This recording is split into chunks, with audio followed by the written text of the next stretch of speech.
जय हिंद दोस्तों। आज से हम कक्षा 12 अर्थशास्त्र विषय के बारे में डिस्कशन करेंगे क्योंकि परीक्षाएं भी आने वाली हैं। तो पहला जो भाग है वो है समष्टि अर्थशास्त्र की मूलभूत अवधारणाएं। तो थोड़ा थोड़ा छोटा छोटा वीडियोस बना करके पूरा हम अध्ययन करेंगे। इसमें हम क्या क्या पढ़ेंगे उसको देख लेते हैं। एक तो ये कि समष्टि अर्थशास्त्र का अर्थ क्या है, इसकी परिभाषा क्या है, और समष्टि अर्थशास्त्र का उद्भव क्यों हुआ, इसका पृष्ठभूमि क्या है, इसका बैकग्राउंड क्या है, तो क्या होता है इसको जानेंगे। फिर क्यों आया इसको हम समझेंगे, और इसके लिए अर्थशास्त्र का केंद्र जो टॉपिक है इसको भी समझना थोड़ा सा आवश्यक होगा, छोटा सा है। फिर लास्ट में कुछ प्रश्न है इसको हम देखेंगे ताकि एग्ज़ाम के पॉइंट ऑफ व्यू से प्रिपरेशन हो सके। तो समष्टि अर्थशास्त्र यहाँ पर लिखा हुआ है, इसको इंग्लिश में कहा जाता है मैक्रो इकोनॉमिक्स। जो इकोनॉमी है, अगर इकोनॉमी की बात करें वो क्या होता है, जैसे मान लीजिए कंट्री है, एक देश है, इस देश में कुछ लोग रहते हैं और इस देश में जो लोग रह रहे हैं उनको कहा जाता है पॉपुलेशन, वो पॉपुलेशन है। इस देश में कुछ संसाधन होते हैं, उन्हें रिसोर्सेज कहा जाता है इंग्लिश में।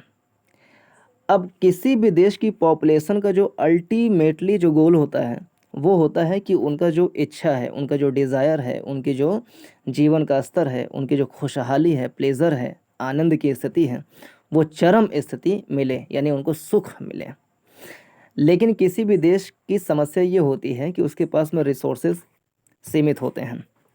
तो सीमित रिसोर्सेज को मैनेज करके उस देश के अंदर में रह रही आबादी को मैक्सिमम प्लेजर दे सकें, इसका जो मैनेजमेंट किया जाता है। और जिस शास्त्र के अंतर्गत इस बात का अध्ययन किया जाता है कि किसी देश में सीमित संसाधनों के माध्यम से ही उस देश की सभी जनता को सुखी जीवन प्रदान किया जा सके, इसको जिस विषय के अंतर्गत पढ़ा जाता है उसे कहा जाता है अर्थशास्त्र, यानी कि इकोनॉमिक्स। तो इकोनॉमिक्स जो है बेसिकली इस चीज़ का अध्ययन करता है कि देश में जो संसाधन है उस संसाधन का मैनेजमेंट इस प्रकार से करें कि उस देश की सभी पॉपुलेशन के जीवन स्तर को हम सुधार सकें, अच्छा कर सकें। अब जो इकोनॉमिक्स होता है ये दो प्रकार का होता है। एक होता है व्यष्टि अर्थशास्त्र, यानी कि जिसको माइक्रो इकोनॉमिक्स कहते हैं, व्यष्टि अर्थशास्त्र होता है, इसको इंग्लिश में माइक्रो इकोनॉमिक्स कहा जाता है। और एक होता है समष्टि अर्थशास्त्र, इसको कहा जाता है मैक्रो इकोनॉमिक्स। तो एक है व्यष्टि अर्थशास्त्र और एक है समष्टि अर्थशास्त्र। इसे कहते हैं माइक्रो इकोनॉमिक्स, इसे कहते हैं मैक्रो इकोनॉमिक्स। व्यष्टि जो शब्द है ये शब्द आया कहाँ से? व्यक्ति से। व्यक्ति शब्द से बना है व्यष्टि, यानी जब किसी देश में रह रहे व्यक्तियों में से किसी एक व्यक्ति के आर्थिक व्यवहारों का अध्ययन हम करते हैं कि किसी एक व्यक्ति के जीवन स्तर को अच्छा करने के लिए हमें उसको किस प्रकार का रोजगार देना होगा, उसके लिए किस मूल्य स्तर की वस्तुओं का उत्पादन करना होगा ताकि वो चीज़ों को आराम से मैनेज कर सके, खरीद सकें और अपना जीवन स्तर को सुधार सकें। तो एक व्यक्ति के स्तर पे किन वस्तुओं की डिमांड हो रही है, उसके लिए हम किन वस्तुओं की सप्लाई यानी कि पूर्ति कर सकते हैं, इन बातों का अध्ययन जब करते हैं तो कहा जाता है व्यष्टि अर्थशास्त्र है, यानी कि व्यक्ति के स्तर का अर्थशास्त्र है। यानी जब किसी एक व्यक्ति या किसी एक संस्था, किसी एक कंपनी, किसी एक फर्म, किसी एक छोटे से राज्य या जिले के अर्थशास्त्र के बारे में अध्ययन करते हैं तो उसको कहा जाता है व्यष्टि अर्थशास्त्र। लेकिन जब हम अर्थशास्त्र के अध्ययन का दायरा बढ़ा देते हैं, जैसे एक बहुत बड़े राज्य के स्तर पर हम देखें कि एक बहुत बड़े राज्य में लोगों की एम्प्लॉयमेंट यानी रोजगार का स्तर क्या है, लोगों की डिमांड किन वस्तुओं की ज़्यादा है, लोगों का जीवन स्तर यानी कि लाइफ स्टाइल कैसी है। तो जब एक बड़े स्तर पे एक बड़े राज्य के स्तर पे, एक देश के स्तर पे, एक कॉन्टिनेंट के स्तर पर हम अर्थव्यवस्थाओं का अध्ययन करते हैं तो उसको कहा जाता है समष्टि अर्थशास्त्र। तो जो व्यष्टि अर्थशास्त्र है उसमें एक एक व्यक्तियों का अध्ययन किया जाता है। मतलब एक व्यक्ति को, एक ऐसा व्यक्ति जो इंटेलिजेंट है, समझदार है, पागल नहीं है और हाइपोथेटिकली काम नहीं करता है, एक सामान्य व्यक्ति का आर्थिक व्यवहार कैसा है उसका अध्ययन किया जाता है तो कहा जाता है व्यष्टि अर्थशास्त्र है। लेकिन ऐसे ऐसे अनेक व्यक्तियों का आर्थिक व्यवहारों का अध्ययन करके उसका सेट बना लें, एक समुच्चय बना लें और पूरे सेट का अध्ययन करें कि पूरा मिला करके इनका एम्प्लॉयमेंट, इनका डिमांड, इनका सप्लाई, इनका लाइफ स्टाइल और इनको किन वस्तुओं की ज़्यादा मांग होती है, इसका अध्ययन करते हैं तो कहा जाता है समष्टि अर्थशास्त्र है। अब इसी हम उसमें आगे देखें कि समष्टि अर्थशास्त्र का अर्थ और परिभाषा क्या है, तो समझ में आएगा आसानी से। समष्टि अर्थशास्त्र में समग्र अर्थव्यवस्था और इसकी समस्याओं एवं संभावनाओं का अध्ययन किया जाता है। समष्टि यानी पूरी अर्थव्यवस्था, पूरे देश की अर्थव्यवस्था या एक बहुत बड़े राज्य की अर्थव्यवस्था। समग्र अर्थव्यवस्था मीन्स क्या? एक बहुत बड़ा राज्य या बहुत बड़ा देश, कंट्री, एक बहुत बड़ा कॉन्टिनेंट यानी महाद्वीप या सब कॉन्टिनेंट में आर्थिक क्षेत्र में क्या क्या समस्याएं आ रही हैं।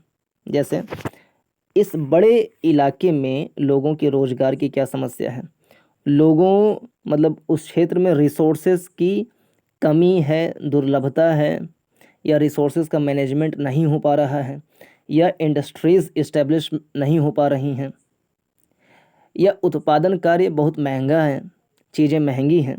तो क्या क्या समस्याएं हैं एक बड़े क्षेत्र में समग्र अर्थव्यवस्था के रूप में, उनकी क्या क्या समस्याएं हैं और क्या क्या संभावनाएं हैं, यानी रिसोर्सेज जो अवेलेबल हैं उन रिसोर्सेज से हम कैसे हम मैक्सिमम चीज़ों का प्रोडक्शन कर सकते हैं, कैसे हम जो गुड्स हैं यानी कि जो वस्तुएं हैं या सर्विसेज हैं उनके मूल्य यानी प्राइसेस को हम कम कर सकते हैं, ताकि लोगों की जो परचेजिंग पावर पैरिटी है यानी कि चीज़ों की खरीदने की क्षमता है उसको हम बढ़ा सकें, ताकि लोग अपनी बेसिक जो नेसेसिटी, जो आवश्यक वस्तु होती हैं उनको खरीद सकें। तो क्या क्या संभावनाएं हो सकती हैं उस देश के अंदर में, कहाँ कहाँ किस किस प्रकार के इंडस्ट्रीज़ को इस्टेब्लिश किया जा सकता है। जहाँ पर लोहा और कोयला मिलते हैं वहाँ पर हम इस्पात उद्योग लगा सकते हैं। जहाँ पे कॉटन पैदा होती है अच्छी मात्रा में वहाँ पर हम टेक्सटाइल इंडस्ट्रीज़ लगा सकते हैं। जहाँ पर अनाज होते हैं वहाँ पे हम फूड प्रोसेसिंग इंडस्ट्रीज़ लगा सकते हैं। इस प्रकार से हम देखते हैं क्या क्या संभावनाएं वहाँ पर देखी जा सकती हैं। तो ये है समष्टि अर्थशास्त्र। तो समष्टि अर्थशास्त्र में समग्र अर्थव्यवस्था यानी बड़े अर्थव्यवस्था में क्या क्या समस्याएं हैं और उनकी क्या क्या संभावनाएं हैं उनका अध्ययन किया जाता है। समष्टि अर्थशास्त्र क्षेत्रीय यानी कि जैसे मान लीजिए ये अपना इंडिया है, ये इंडिया है। कैसे इंडिया है, रुके रफली हम देखें, ये जैसे ये इंडिया है, यहाँ पे ये इंडिया। तो इंडिया में जो दक्कन वाला क्षेत्र है, अगर इसकी हम बात करें तो क्षेत्रीय अर्थव्यवस्था का हम बात कर रहे हैं, किसी एक देश के किसी एक क्षेत्र की बात कर रहे हैं। ऐसे नॉर्थ ईस्ट है, भारत का नॉर्थ ईस्ट उत्तर पूर्व राज्य जिसमें अरुणाचल प्रदेश, नागालैंड, मणिपुर, मिजोरम, त्रिपुरा, मेघालय, असम, सिक्किम ये सब आते हैं 8 राज्य। उन 8 राज्यों की अर्थव्यवस्थाओं का अध्ययन करेंगे तो उसे कहा जाएगा क्षेत्रीय अर्थव्यवस्था। गंगा की घाटी का अध्ययन करेंगे कि पंजाब, हरियाणा, दिल्ली, यूपी, बिहार, पश्चिम बंगाल जो अनाज वाले पट्टी हैं, अनाज वाले क्षेत्र हैं जहाँ पे खेती ज़्यादा होती है, अगर उनकी अर्थव्यवस्था का अध्ययन करेंगे तो कहा जाएगा क्षेत्रीय अर्थव्यवस्था का अध्ययन है ये। तो किसी पार्ट पार्ट में अध्ययन करते हैं अगर, तो उसको कहा जाता है क्षेत्रीय अर्थव्यवस्था। और राष्ट्रीय यानी कि पूरे देश की बात करें, और अंतर्राष्ट्रीय यानी कि 2 या 2 से ज़्यादा देशों की बात करें, तो समष्टि अर्थशास्त्र में क्षेत्रीय, राष्ट्रीय और अंतर्राष्ट्रीय अर्थव्यवस्थाओं की आत्मनिर्भरता को समझाने का प्रयास करता है। आत्मनिर्भरता में क्या होता है?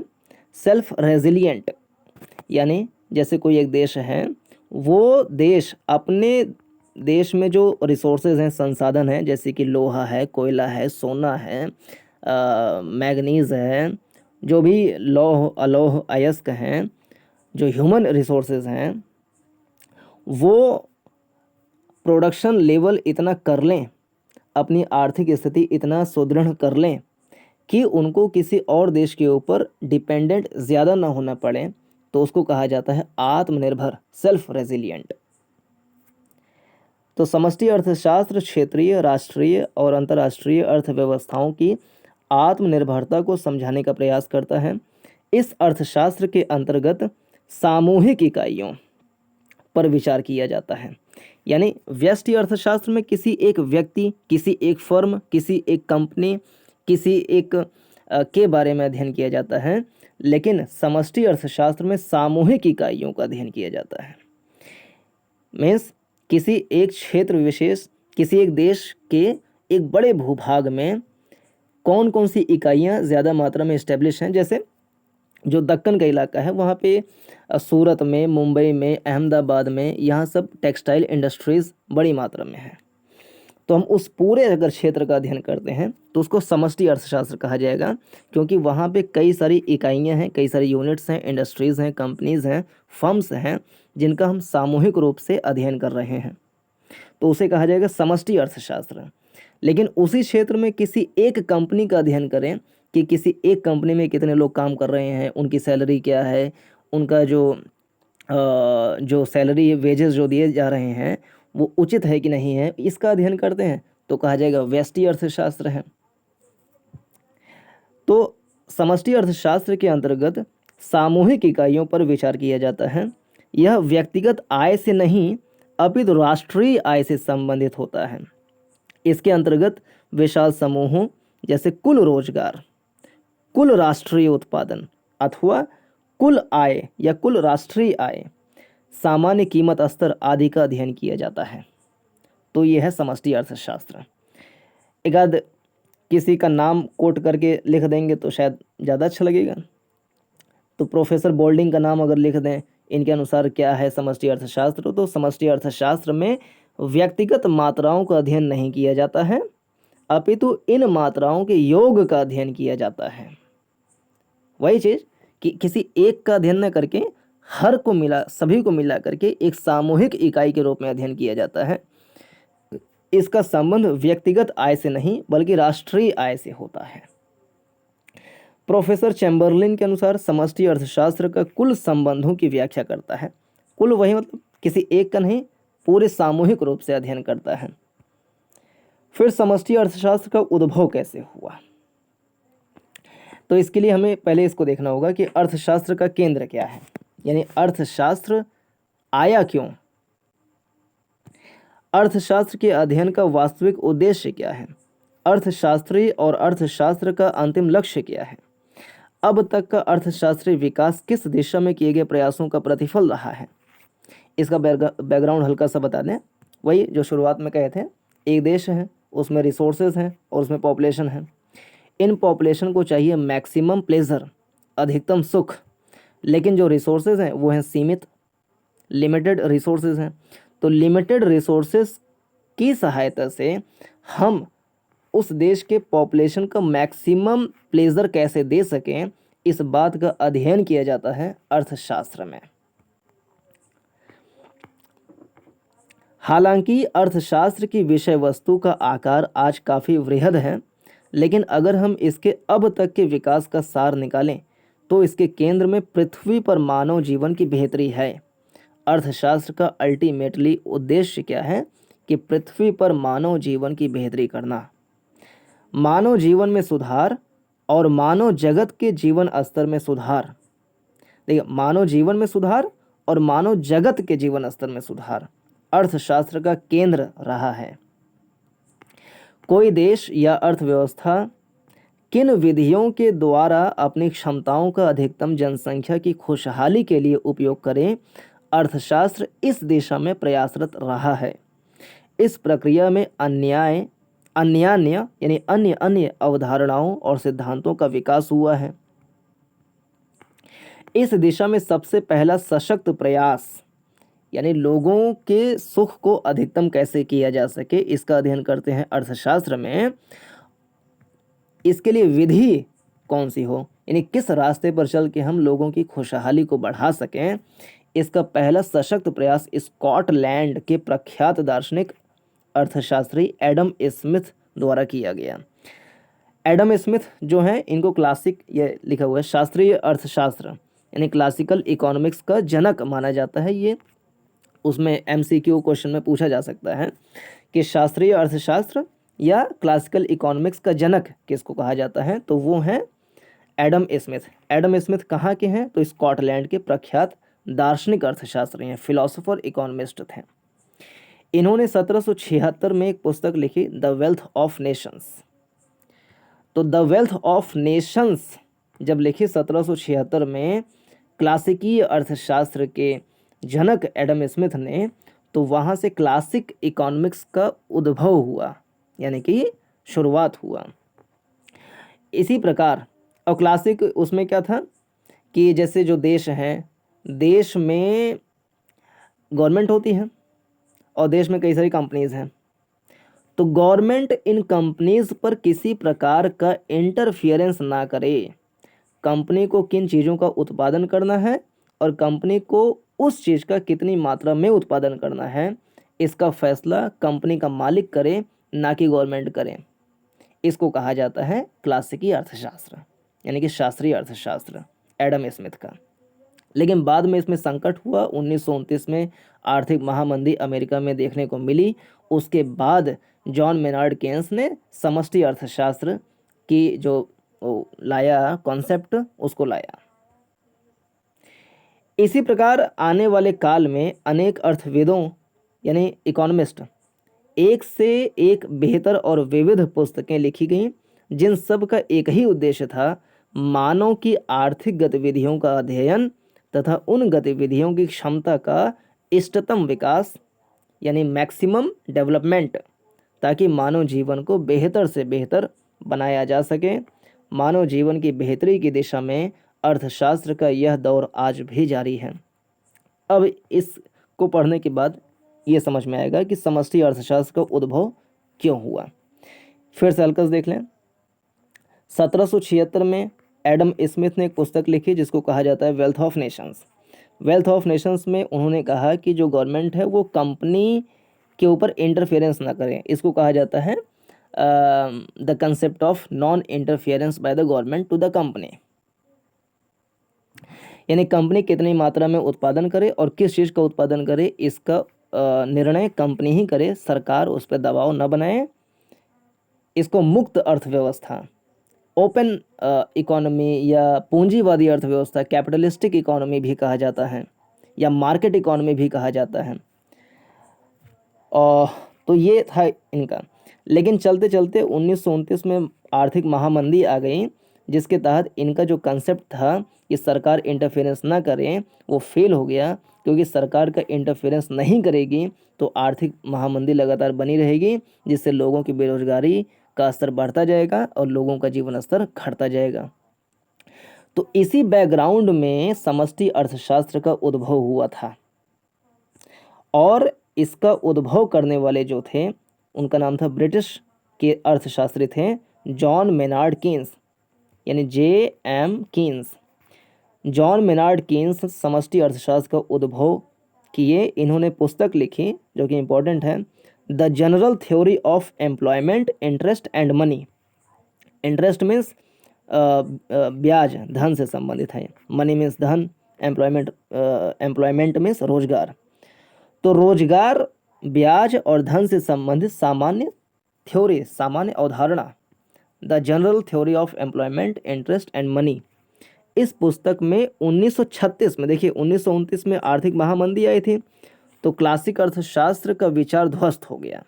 तो 1936 में इन्होंने पुस्तक लिखी, the general theory of employment, interest and money, John Maynard Keynes ने लिखी। इसके बाद से समष्टि अर्थशास्त्र का उद्भव और विकास हुआ, एक नई शाखा के रूप में इसका विकास हुआ। केन्स से पहले के अर्थशास्त्री क्लासिकी परंपरा के समर्थक थे, लेकिन वर्ष 1929 की वैश्विक मंदी ने एक नई विचारधारा को जन्म दिया, यही समष्टि अर्थशास्त्र।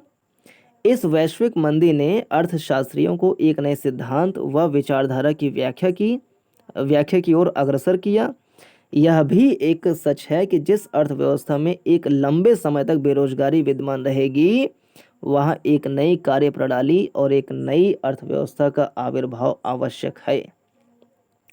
केन्स की इस पुस्तक ने समस्त दृष्टिकोणों को बदलते हुए एक नई कार्य प्रणाली तथा अर्थव्यवस्था के विभिन्न क्षेत्रों की परस्पर निर्भरता का परीक्षण करते हुए समष्टि अर्थशास्त्र को जन्म दिया। अब देखते हैं ये क्वेश्चन लास्ट में। समष्टि अर्थशास्त्र किस प्रकार की अर्थव्यवस्था की आत्मनिर्भरता को समझाने का प्रयास करती है? राष्ट्रीय हाँ, क्षेत्रीय हाँ, अंतर्राष्ट्रीय हाँ, तीनों हम पढ़े थे कि समष्टि अर्थशास्त्र क्षेत्रीय, राष्ट्रीय, अंतर्राष्ट्रीय स्तर पर अर्थव्यवस्था की आत्मनिर्भरता को समझाने का प्रयास करती है। तो ये सभी सही उत्तर है इसका।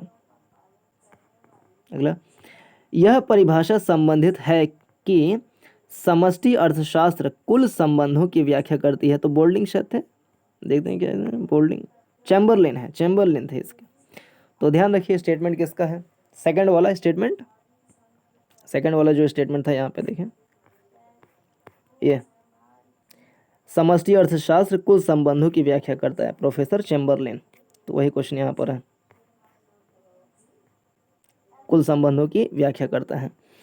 समष्टि अर्थशास्त्र को एक पृथक अध्ययन की शाखा के रूप में किसने लाया? तो J.M. केन्स यानी कि जॉन मेनार्ड केन्स ने। कब? 1936 में। कौन सी पुस्तक लिखी? The general theory of employment, interest and money. किसके विरोध में लिखी? 1776 में लिखित द वेल्थ ऑफ नेशंस पुस्तक के विरोध में इसको लिखा। फिर विश्वव्यापी मंदी किस वर्ष हुई? 1929। कई बार बताया 1929 में हुआ विश्व आर्थिक मंदी, जिसको द ग्रेट डिप्रेशन कहा जाता है इंग्लिश में। समष्टि अर्थशास्त्र को एक अलग शाखा के रूप में पहचान केन्स की पुस्तक the general theory of employment, interest and money के प्रकाशित होने के पश्चात मिली। इस पुस्तक का प्रकाशन कब हुआ? 36 में हुआ। हम देखे थे 1936 में हुआ है। निम्नलिखित में से किसे पूंजीगत वस्तुओं में सम्मिलित किया जाता है? तो चाय पत्ती है, पूंजीगत वस्तु है ये सब क्या है, आगे हम कंसेप्ट और पढ़ेंगे तो समझ में आ जाएगा पूंजीगत वस्तु क्या होती है, सब क्या चीज़ें हैं, वस्तु में कितने प्रकार की होती हैं, सब पढ़ेंगे। अभी तो जो हम टॉपिक पढ़े उसके आधार पे देख रहे हैं हम। अभी ये चैप्टर खत्म नहीं हुआ है, शुरुआत हुआ है। मध्यवर्ती वस्तुओं की मांग किस प्रकार की वस्तुओं की मांग पर आधारित होती है? तो अंतिम वस्तुएं। इसे ऐसे ही पढ़ लें बस, ये फिर से आएगा टॉपिक। अर्ध टिकाऊ वस्तुओं में शामिल होती हैं क्रॉकरी। ठीक, तो ये रहा इस टॉपिक का डिस्कशन। पूरा देखने के लिए धन्यवाद, नमस्कार, जय हिंद। और अपने दोस्तों को भी इसको शेयर करिए, उनसे सब्सक्राइब करवाइए, और जो टॉपिक नहीं आता हो उसको कमेंट कर दीजिए, उस पर हम वीडियो उपलब्ध करा देंगे। धन्यवाद, जय हिंद।